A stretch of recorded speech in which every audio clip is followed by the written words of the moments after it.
With Leigh Morris vacating his leadership role in the Manx Wildlife Trust earlier this year, Graham Makepeace-Warne took over as CEO. So why does the Isle of Man need a wildlife trust, and what does it support? I caught up with Graham earlier this week on a damp and windy winter's morning. Chief Executive Officer of the Manx Wildlife Trust. So have you got used to the title yet? Moramai, I was just thinking, actually, I'm not used to that title yet. I tend to use CEO, so when you say it in full like that, it still just catches me off guard slightly. And it's a big pair of shoes or wellies to fill. Leigh Morris was doing a cracking job as CEO. I'll use CEO to make you feel more comfortable. What are the first things that you do when you take over from someone? Well, firstly, hugely grateful to Leigh. It was a big benefit for me to work alongside him since he started. I was actually involved with his recruitment 5 years ago, and he was a really good mentor for me. It's also fantastic that he's still with the Wildlife Trust, so he's gone on to be Director of International with the Wildlife Trust, and I'm working with him on because obviously that includes the Isle of Man, and as a UK overseas territory, it's hugely important that we look at that reach of the Wildlife Trust Federation and what we can do globally. So Leigh did a fantastic job at Manx Wildlife Trust. He's really helped to build the organisation. It's a great time for me to be able to take over and continue that momentum. And as CEO, I mean, I suppose what you wouldn't want to do is make big changes right from the word go. No, I didn't. I am planning to stick around. I'm on a long-term trajectory with Manx Wildlife Trust, so I don't feel the need to make changes quickly. I was also involved in the last iteration of the strategy that we worked on, so I'm already very much aligned with both the Wildlife Trust Federation strategy, but also Manx Wildlife Trust strategy and our delivery plan. So there is no need to come in and make any wholesale changes straight away. And the strategy then, let's go on to that.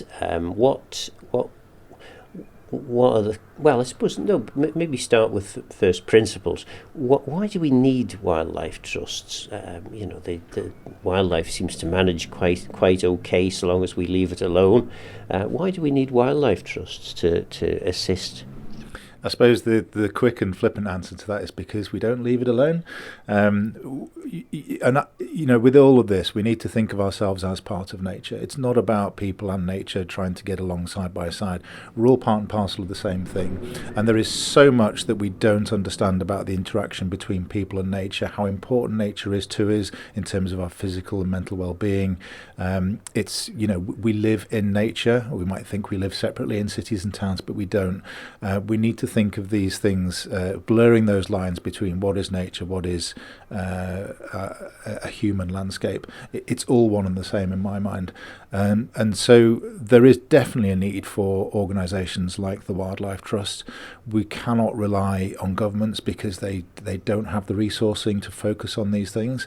We can look at the bigger picture stuff, and we are working with scientists to work out exactly how important nature is to our survival as a species and the planet's survival as our biosphere. So there's a lot of work for organisations like Wildlife Trust to do, and being part of that Federation of Wildlife Trusts for Manx Wildlife Trust is really useful because it gives us access to that latest data and thinking about how best to do this.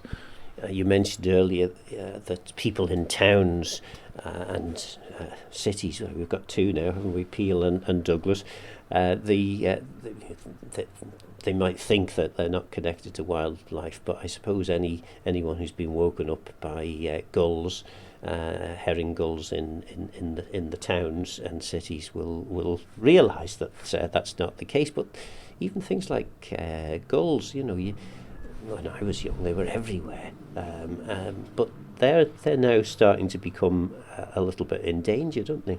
A lot endangered, red-listed species. And people will say, why are they red-listed species? I see loads of gulls. And the fact is, I love it when people mention gulls to me because this is a really key story that people should be aware of. The gulls have just moved.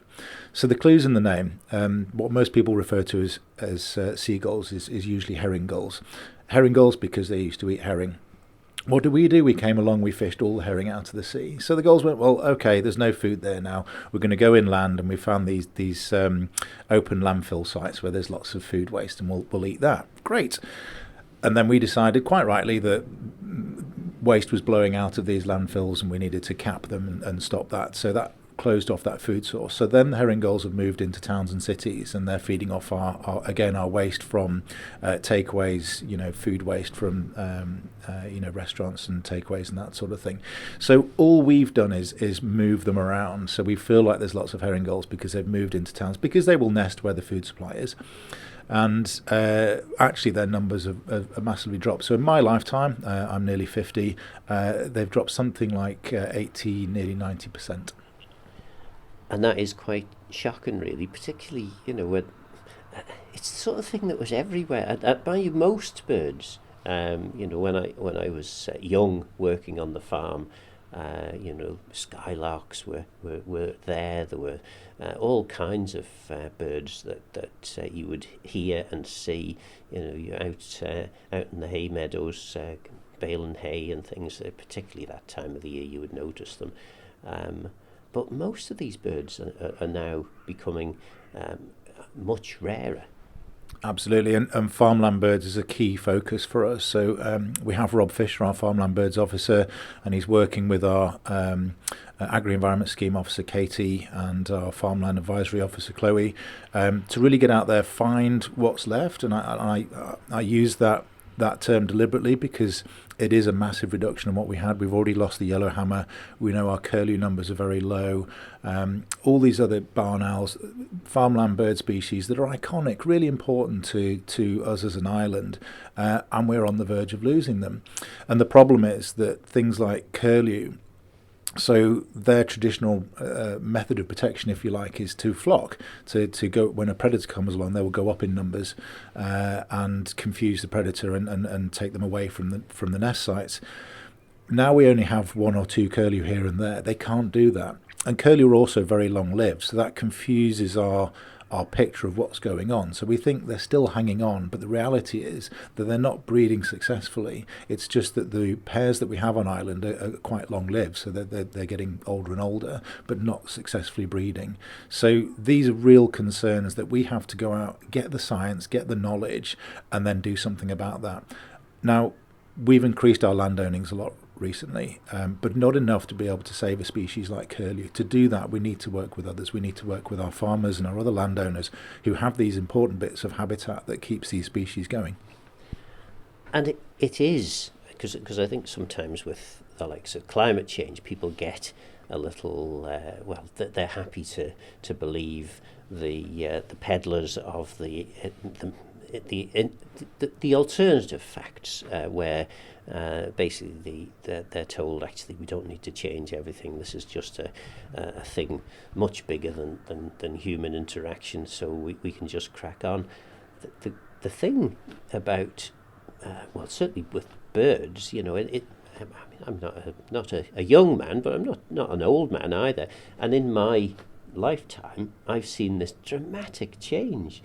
Now that's something everyone can see, and we can absolutely understand what that's down to. That's down to changes in agricultural practice, because again, when I was a young fella, there were probably hundreds more farmers.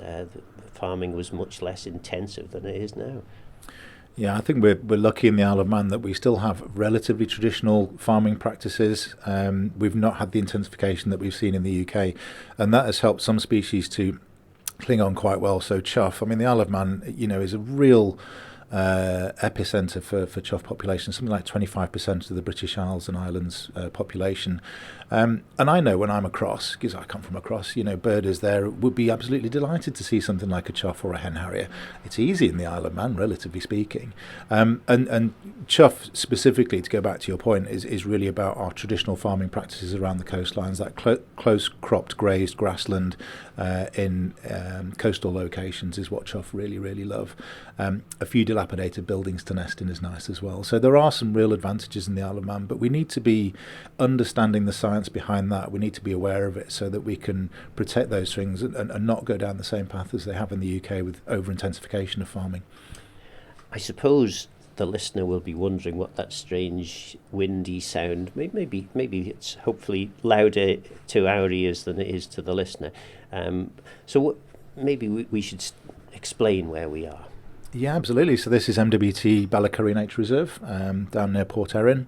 A really wonderful site that was gifted to Manx Wildlife Trust. It is completely run by a group of volunteers. So Tricia, our reserves manager, does a management plan for the site, but then she leaves it up to the volunteers, the Ballacurry Bashers as we call them, to come in and have their work sessions to maintain the site.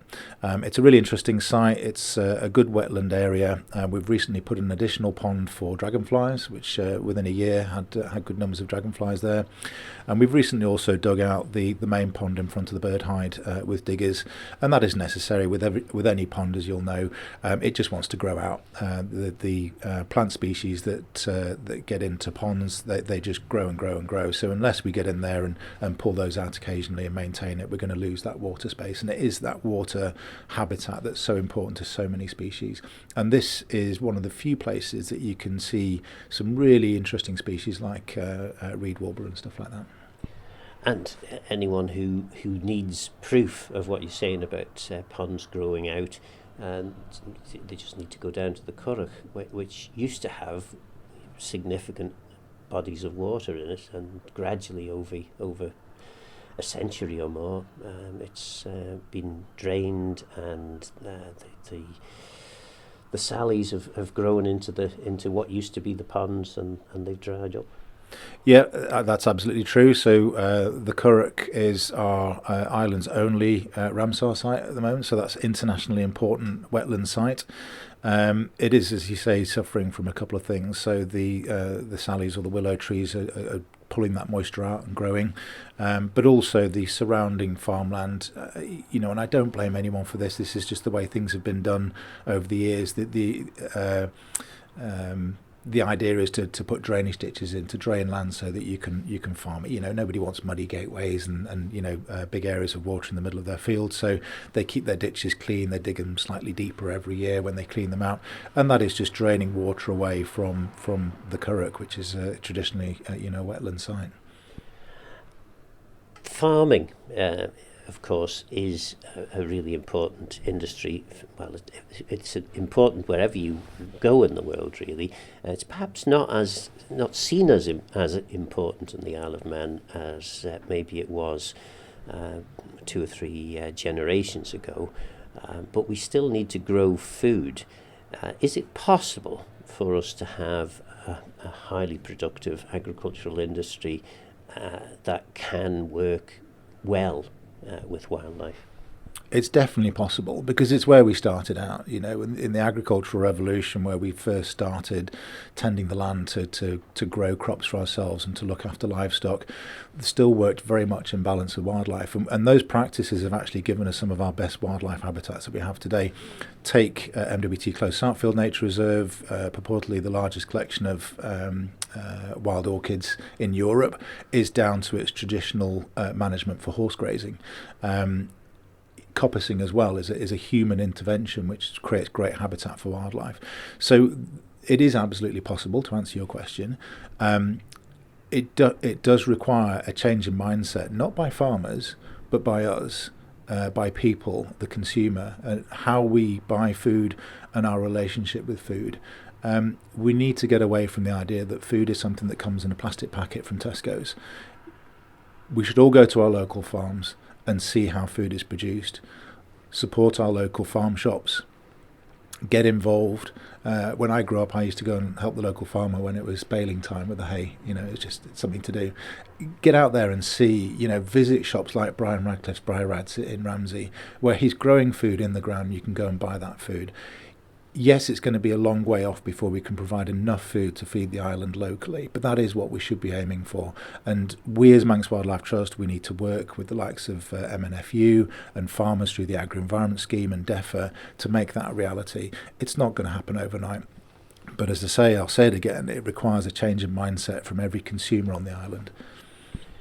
And the farmers, of course, on the whole, really value the wildlife. In fact, many farmers will tell you, we're not doing this for the money, because there are some farmers that do okay out of farming, but many of them are probably working for a minimum wage, and they do it because they've inherited their farms and they've inherited a lifestyle, and they actually quite like the wildlife that surrounds them. I think you have to differentiate between landowners and farmers. So I'm talking specifically about farmers. These are people who work the land on a daily basis. And yes, absolutely, nature, wildlife, habitats is where they work. That's their office. And as a human being, you can't help but have some level of interest in the wildlife that's going on around you. And this is something that's been borne out through our work with the Agri-Environment Scheme, which is a contract that we run for DEFRA. Going into these farms, they're telling us about areas and habitats and species that they know are special on their land, which they wouldn't traditionally be prepared to do because they'd be worried about a designation being put on that site and them not being able to farm it anymore. The point is, for us as the delivery partner for the Agri-Environment Scheme, if that habitat or that wildlife is there now, then we don't want to change anything. We want them to carry on doing what they're doing. We just want to make sure that the public money for public goods is finding its way to the people who are doing those things and providing those habitats, because it's not just about protecting the wildlife, it's protecting people as well through our food supply and the green spaces that we can enjoy. And it's often relatively small things that can be done on farms, possibly not affecting the main body of the land that the farmers rely on to produce the food, but some of the marginal bits of land are some of the easiest bits that they can, with advice from organisations such as yours, they can hand over to a greater extent to wildlife. Absolutely. So the best example is the farm dub, the farmland pond.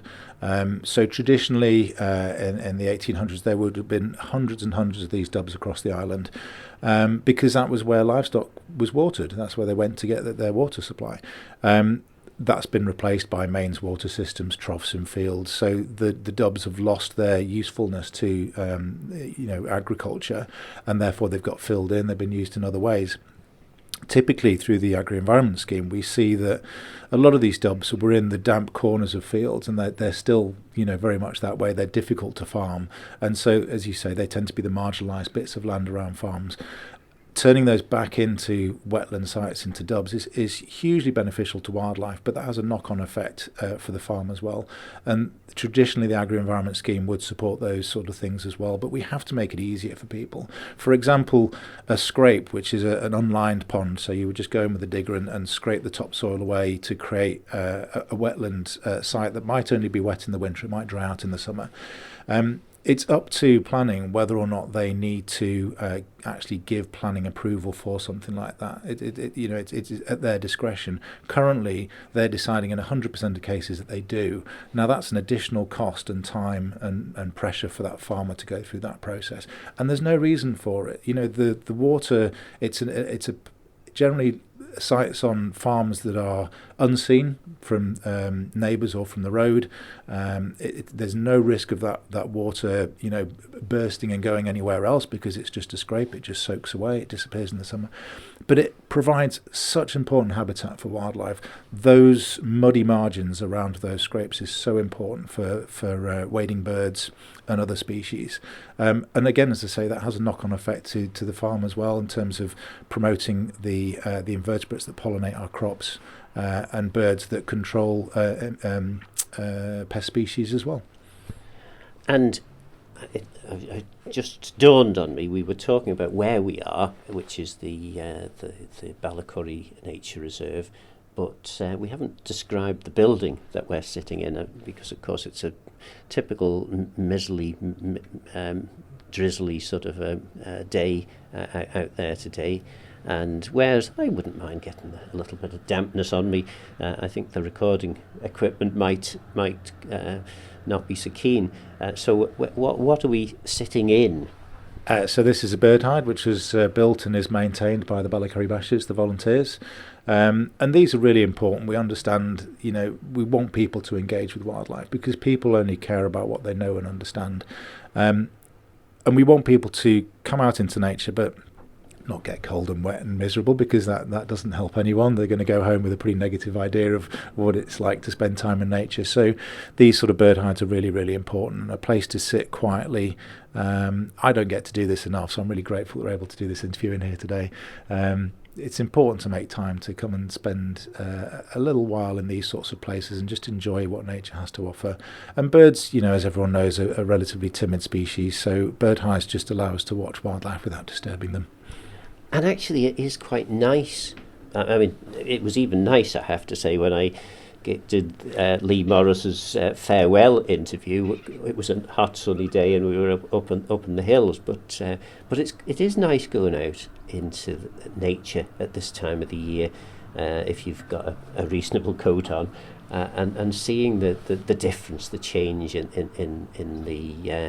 the environments that comes as the nights draw. You become much longer and the days much shorter. There's no such thing as the wrong weather, just the wrong kit, I think would be my advice. It's worth investing in some decent wet weather gear and just going out enjoying the Isle of Man. The Isle of Man does have wet weather. That's why we've got the Manx Rainforest scheme. We're restoring a huge area of Manx rainforest, temperate rainforest here in the Isle of Man, and that's because we have this wet, temperate climate. But that's not a reason not to enjoy it. We just need the right kit to go out there and spend time. Well, we'll talk a bit more after the break. I'm hearing some birds in the background as we're talking, so I will ask you to maybe have a go at identifying some of them if you're up to that. We can have a go. I've got Merlin on my phone to help me out.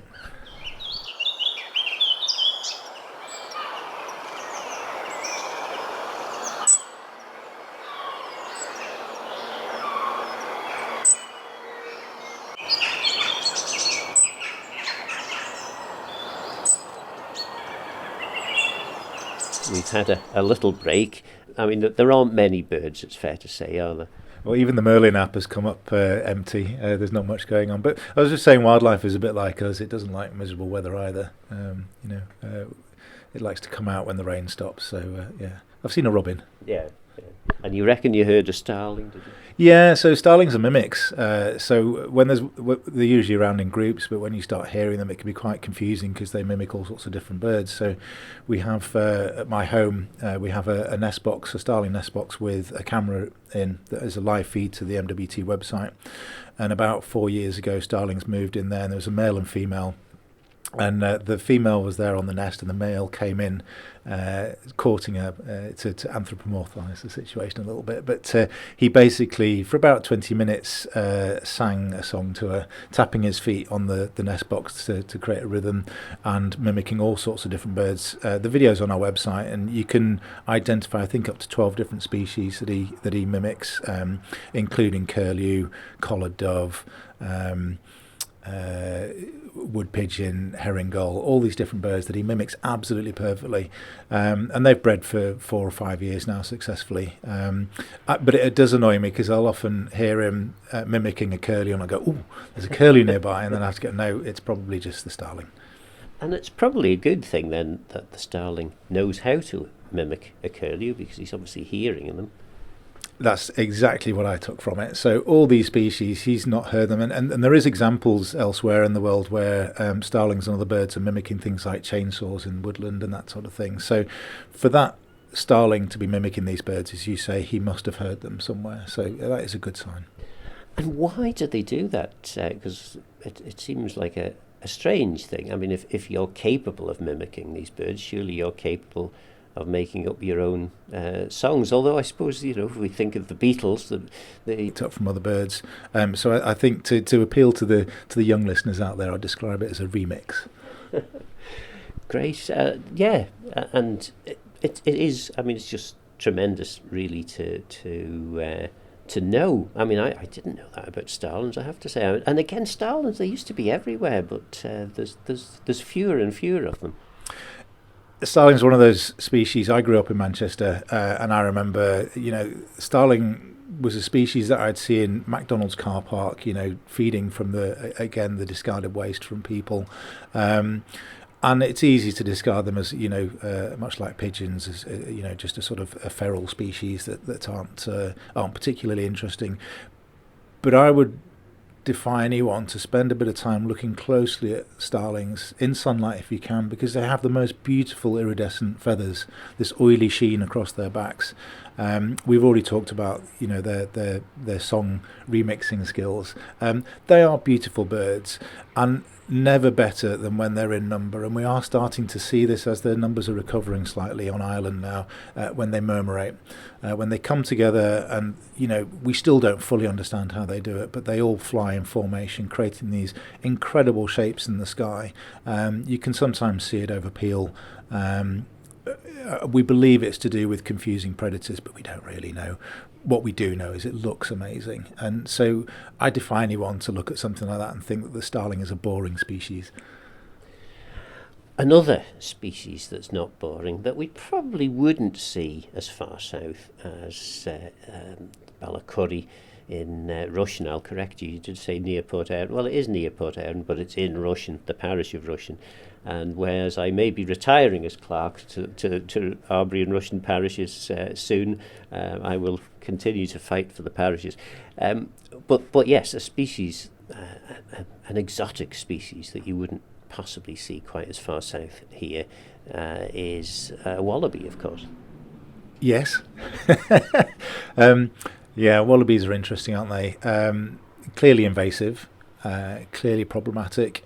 They've been on Ireland a lot in wild habitats for a long time now, since the 60s and 70s. They seem to do relatively well for themselves, although they do suffer from inbreeding, and there is a lot of mortality in the winter. And this is something that Manx Wildlife Trust just wants to raise awareness of. It's not for us to try and come up with a solution, or indeed do we have the resourcing to fix the problem, but we just want to raise awareness of it so that government and other stakeholders can get together and decide on a management plan for them. Because invasive species can cause huge problems. I know there were several people at different times when I was agriculture minister, both in the old DAF and then latterly in DEFA. There were several people who thought that it would be a good idea to introduce red squirrels to the island. Why isn't that a good idea? We did a lot of work in this, and it was backed up before my time, I might add, and it was backed up by the IUCN. There is no conservation advantage to introducing red squirrels to the Isle of Man. So why is that? Well, firstly, red squirrels globally are not endangered. They're actually perfectly healthy populations around the world. Okay, they're not doing so well in England, but they are doing well elsewhere. So it's not like they need saving. The second reason is because any species, no matter how benign or cute and fluffy that species might seem, can have a detrimental impact, certainly on small, fragile island ecosystems like ours. So red squirrels do eat birds' eggs. They do strip the bark from trees like grey squirrels do. So we would have to be absolutely certain about introducing a species like that, and there just isn't the reason to do it. There are species that we could consider introducing that are native. There's no historical record of red squirrels on Ireland, by the way. So, we might look at things like a bird like the dipper, as a potential reintroduction program. But even then, we would need to look very carefully at why that species has died out here in the first place. Have we recovered the habitat that they need? Have we removed the pressure that forced them out in the first place? Then and only then should we consider whether it's a good idea to bring something like that back. And in most cases, it would come back naturally. Certainly things like red kites, buzzards, which have only really come into the island in the last sort of 20 years or so, and are doing really well because we don't have foxes. So there's lots of carrion around for them to come and feed on. And there will be those who don't like buzzards because that they might cause issues for lambs and that sort of thing. It's all fixed by having even greater biodiversity. It's all about getting the balance right. But to go back to my previous point, we really want the habitats here to be right, the pressures removed, and for wildlife to find its own way here if it can. And of course, one of the likely outcomes of a warming world is that some species will choose to migrate northwards because it's getting a little bit too hot for them in the south. Yes, absolutely. It's entirely possible that our biodiversity might actually increase as a result of climate change. Now, that might, on the face of it, sound like a good thing, but I can guarantee it won't be. So, birds especially, we're already getting more regular visits from species like hoopoe, and we're getting bee-eaters into the south of the UK, and they will work their way north, and that's fine. The problem is more likely to be in the invertebrate species. So we've already had problems with bark beetles and bacteria and fungi that are moving north with warming climate. Ash dieback is a result of that, so we're losing all our ash trees. Dutch elm disease is a result of that, so we're losing all our Dutch elm trees. Hugely sad, hugely damaging for a native habitat like ours. There's not much we can do about that other than try and reduce the impacts of climate change and the rate of climate change. There is now, there's probably always been, but there is an oak bark beetle in Japan that will do the same to our native oak trees as has happened to ash trees. That is hugely worrying. They're not here yet, but it's something we need to keep an eye on, and that is not helped by climate change. I mean, you said they're all ash trees. Are some of the ash trees not resistant, or? There is some resistance, and it is improving. So the initial figures were something like 0.2%, 0.5%. I believe it's increasing now. So there is some natural resistance to it, and they will ultimately, bounce back given time and space to do that. But right now, 99% mortality rate. You drive through somewhere like Solby Glen, and I describe it as Death Valley of ash trees. It's pretty horrific to see, and it's actually demonstrates just how big a deal some of these diseases can be, because it's very, very obvious now just how many ash trees we used to have on the island, because there are loads of them, huge percentage of them are demonstrating that they're not long for the world. Yeah, traditionally known as the weed of trees because they self-propagate so well, but they're hugely important to wildlife. Sycamore is probably going to replace them as the weed of trees, if you like, which is a shame because we then lose a bit of that diversity. But going back to your original point, invasive species is such an important subject because I think a lot of people don't really understand what invasive species are. So you say invasive species and you think of things like wallaby, but actually the bit that people probably have more direct link to is the plants that they use in their garden. And so one of the biggest invasive species that we have to deal with on our reserves are garden plants like Montbretia, rhododendron, Griselinia. These are species that are great in our gardens, there's no problem with that, but are not great in our wild environments, and so we spend a lot of time removing those species. Griselinia is quite a relatively recent, it's a New Zealand bush, it's great for hedging, but it's of absolutely no use to wildlife whatsoever. If you have a Griselinia bush at home, go and have a look at it in the middle of summer, and then look at a hawthorn, and you will see that there's absolutely nothing feeding on or living in the Griselinia bush, but there will be lots and lots of things feeding on and living in that hawthorn bush. And of course the other environment that we haven't really touched on at all yet is the marine environment, and whereas the sea actually acts as a barrier to land-based or some land-based species moving northwards into the Isle of Man, the sea of course provides a great means of travel. Absolutely, 85% of our territory, we're an island, so the sea is hugely important to us and the work that we do. Our marine officer Dr. Lara Howe does an amazing job. We've since 2010 been working with government on the creation of marine nature reserves, which is actually quite good for the island. If we're able to make the Irish Sea mudbank, which is currently closed to trawling, if we can make that permanent, that actually delivers on 30 by 30, so 30% of our land and waters protected for nature by 2030.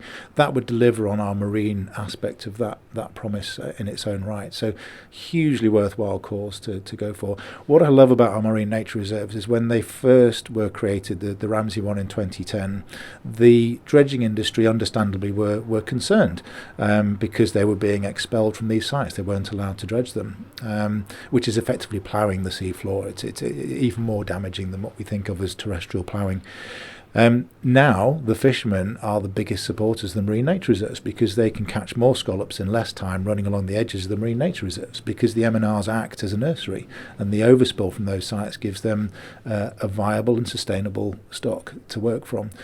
When we get to that point, as a wildlife trust, we can step away because the fishermen will protect that marine nature reserve.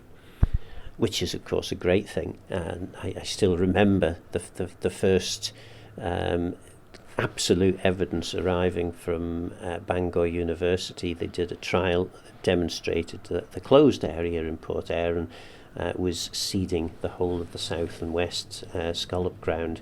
And as soon as the fishermen, I mean, they kind of knew through custom and practice, the fact that there were lots of scallops near the Port Erin closed area, but once the evidence was there, and it was incontrovertible evidence, it became so much easier as in the old DAF and then latterly in DEFA to persuade fishermen that actually, yes, this is a good idea. Natural solutions, and there's loads of examples. So you mentioned climate change before, and we're worried about sea level rise, increased storms. Certainly the northwestern sandy coast, getting washed away. Kirkmichael is a good example. Seagrass meadows and kelp forests are really good at taking the energy out of waves. Perfectly natural solution. We used to have a lot of seagrass meadows around the Isle of Man. If we can reintroduce those and provide the conditions for them to thrive again, that will take a lot of that power out of that energy out of the sea and reduce the impact of climate change and sea level rise on the island. And in effect, it's like planting marram grass on sand dunes, isn't it? Only you're doing it in the sea to reduce that power. Yeah, as I say, it's just a really obvious natural solution. It's something as an island I think we need to focus more on, because ultimately it will save us money. This isn't something that's going to cost the island to do. It's a natural solution that, yes, in the short term will cost a bit of money, but in the long term it will save and it will help the island. So actually, the next time you're driving along after a big storm and you're seeing a load of wrack on the road, it's probably not a bad thing that the wrack's there, because there would have been more stone and more water on the road if the kelp, as you see, the kelp forests weren't there. Yeah, absolutely. And you can provide all this wonderful advice and support to volunteers and to farmers who and fishermen who want to change their practices and make their places more friendly to wildlife. But you can only do that if you can afford to pay your staff. Absolutely. And having spent 8 years with the organisation already, I'm keenly aware that we rely very heavily on donations, altruism, philanthropy, which is great, but we do have a number of team members who are on short-term contracts because that's how long the funding lasts, and it's not a great way to organise an organisation the size of Manx Wildlife Trust. So what I would like to do is move the organisation towards a sustainable income stream to create that core funding that will help us deliver the work that we do. And the way that I want to do that is to realise the value of the natural solutions that I've already spoken about. So, nature has a lot of value. The obvious one that people might have heard of is high integrity carbon credit schemes. So we've got a pilot project in Crossags, part of the Hairpin Woodland Park project in Ramsey, where we're planting native deciduous woodland that is great for biodiversity but is also sequestering carbon. And so to do that, we got a green preferential loan from Lloyds Bank. We bought the land, we're planting the trees at the moment. I was there yesterday with Rotary Club of Douglas putting trees in the ground, which is always a nice thing to do. And that is, as they grow, sequestering carbon, so we can sell those carbon credits to companies who have done everything they can to reduce their carbon footprint footprint, but there's always going to be that bit that you can't get rid of, and so you cover that by buying carbon credits. And we're providing those carbon credits high integrity because they're good for biodiversity as well. And that is creating a little industry, a little economy that can help the island, but it can also help MWT to create that sustainable income stream. There are lots of other examples which we're not getting up and running yet on island. So from that side of things, we are getting a nature finance officer who's going to start in January on a 1-year post to write a carbon code for the island and to work with government and other stakeholders to create that industry for the island, to create that income stream. But there's also biodiversity net gain, which is in law in the UK. It was supposed to come into law in the Isle of Man at the beginning of this year, January 2025, and hasn't done yet. And that will mean that any development on island will need to be net positive for nature, i.e. It will need to recreate any biodiversity that it removes through the development of that building or whatever it might be. It makes such sense when you hear it in those terms, but I understand there's complex legislation that has to go behind that. But it's so important that we push that forward as an island, because one, it protects our island, it protects the habitat and environment, but two, it will help organisations like Manx Wildlife Trust, and it's not just us that will benefit from this, but it helps organisations like us create a sustainable income stream to help us plan better for the future. And I suppose people, some of the concerns at least surrounding that whole biodiversity net gain, gosh, it's really starting to blow now. The pond have got more than ripples on it just at the moment. But yeah, the biodiversity net gain, because it's new, I suppose people will be a little bit concerned and wondering how this is actually going to work. From a developer's point of view, obviously it's going to add a little bit of cost to the development. Most likely, particularly on large development, it will add some cost. But presumably for landowners, the biodiversity net gain element can be transferred to other land, not necessarily associated directly with the site, or how does it actually work? It can be transferred. Obviously, local is important. It should be as close to the site as possible.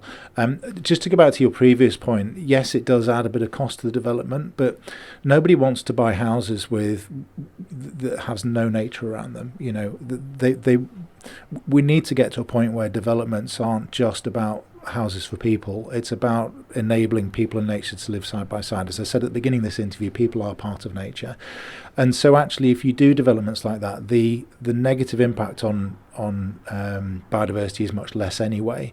But also, those people living in those properties, because of the advantages that they will get to their health, their family's health, their mental well-being, are willing to pay a little bit more for it, and developers know that. So we're already working with the likes of Hertford Home, who are doing BNG in some instances voluntarily.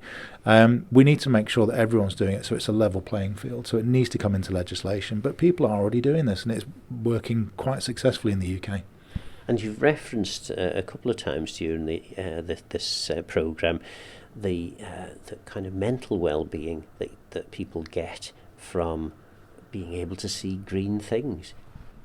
It's huge, and I think we all know it deep down. There was a study in Yorkshire that found that every £1 spent on parks and green spaces saved the local NHS £34.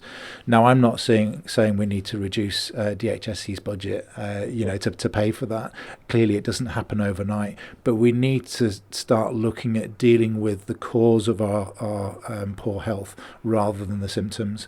And we know, even if we don't fully understand the science, we know that spending time in nature is good for us. Recent studies have shown that spending time in nature actually increases the amount of grey matter in our prefrontal cortex. I take that to mean it makes us smarter. What business doesn't want their staff to be smarter? So businesses now want to be in green places. I was recently in Paris looking at some of the work that the Mayor Hidalgo has been doing there to basically green the city of Paris, and it's amazing what they're doing there. So without going into this in too much detail, she started off by ripping up a couple of roads, stopping cars from using them, putting trees and green streets in. as you'd expect, there was a little bit of backlash to begin with. So she ran a referendum, and she won that referendum by 55%. Then at the next general election for Paris, her opposition tried to compete on the grounds of ripping up the green streets and letting the cars back in. But by that time, people had got used to them. They liked them. They didn't want to lose them. So she got a double mandate to carry on doing that. And now in Paris, if you want to refurbish a building or develop a new building, you have to commit to at least 60% green roof or green wall. And they're not just talking about a sedum roof like on the top of this bird hide. They mean trees, bushes, plants, that sort of thing. So now if you haven't been to Paris for a while, go and have a look around.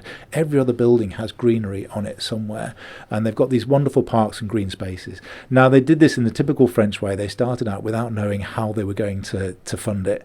But what they're finding now is the businesses are moving back into Paris because they've got the double advantage of having the handy location of being in a city where there's public transport, but also those green spaces that make their employees happier and smarter.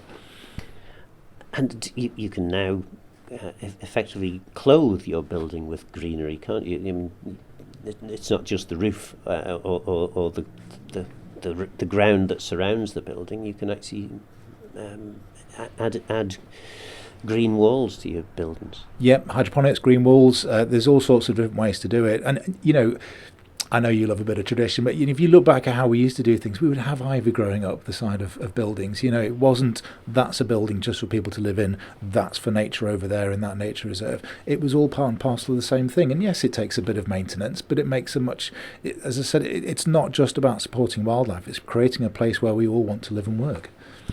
Do you think in the I suppose polarised world that where we appear to be living in at the moment, that the argument can be won for wildlife? I think so. It's so important to us. As I say, deep down, I think we all know it. We can't live without wildlife. We are part of nature. So it's all or nothing. Biosphere, I sit on the Biosphere board, and I think the way that MWT and Biosphere really align is about a desire and a drive for people and nature to thrive together, because really that's the only solution. And I think we can do it, but it's going to take a lot of collaboration. We need to work with partners, stakeholders, government, organisations, people to make this happen. Because, of course, we hear a lot about climate change, and it would appear that global efforts to tackle climate change, if not stalled, they seem to have shifted down a gear. But there's also biodiversity loss, which is seen as an equally concerning issue. It's all part and parcel of the same story for me. So biodiversity loss and climate change are absolutely linked. So they need to be looked at together. If you look at what the greatest risk to wildlife is, if you go 50 years into the future, it will be climate change. Now, we need to look at ways that we can prevent that from getting any worse than it already is, and trying to limit the global temperature rise to 1.5 degrees. And we need to look at ways that we can do that. Now, any development will have impact on wildlife, and we need to try and minimise that as much as we can. It's getting that balance right. But if we don't do anything, then it's not a good outcome for either people or wildlife. And of course, nature can find some of the solutions itself to this. Absolutely. As I've mentioned a couple of times already, natural solutions it should always be our first port of call. It's probably going to be the cheapest and easiest way to achieve something. Look at what natural solutions are out there. We've talked a little bit already about sea level rise and what it can do to stop overtopping. But also, if you look at the work that we're doing on our Manx rainforest restoration sites, I had quite an interesting meeting with the Chief Minister about Glen Aldin, and he said, what are you planning to do there? I said, well, we're planting temperate rainforest, planting trees. And he said, will that increase the risk of flooding? And I can understand why someone might think that might be the case, but it's absolutely the opposite. Trees will prevent flooding. They dry the ground out. They slow the water movement down, and that will stop flooding downstream. So, Laxey Valley, other valleys around the island really need to be wooded to help prevent those sorts of issues that we're already struggling with, from a cost perspective, from not being able to get insurance. Nature has the solution. We just need to work with it. We're almost out of time now, so I'm going to ask you in probably a minute or so to summarise where you think the trust's going to be in 5 or 10 years' time? Wow, I'll try and limit it to 1 minute. I think we're on a good trajectory. As I say, I think collaboration is key to where we go from here. I think being able to find the financial value of natural solutions to help support Manx Wildlife Trust and our work going forward is going to be really, really important. I would like in 5-10 years' time to see us managing more land for nature, working with government and people even more for the benefit of all. That was Graham Makepeace-Warne, CEO of the Manx Wildlife Trust. So what do you think? Should we be doing more to support Manx wildlife? Have you noticed the significant drop in insects and birds in the Isle of Man recently? Perhaps you think wildlife will find its own way to survive and we should just leave it to fend for itself. Let me know your thoughts on the programme by contacting Phil Gorn at manxradio.com and get in touch if you have any ideas for future shows. Don't forget this programme is available as a podcast. I'm Phil Gorn, Guramaeus and Geisach Rum. Thanks for listening.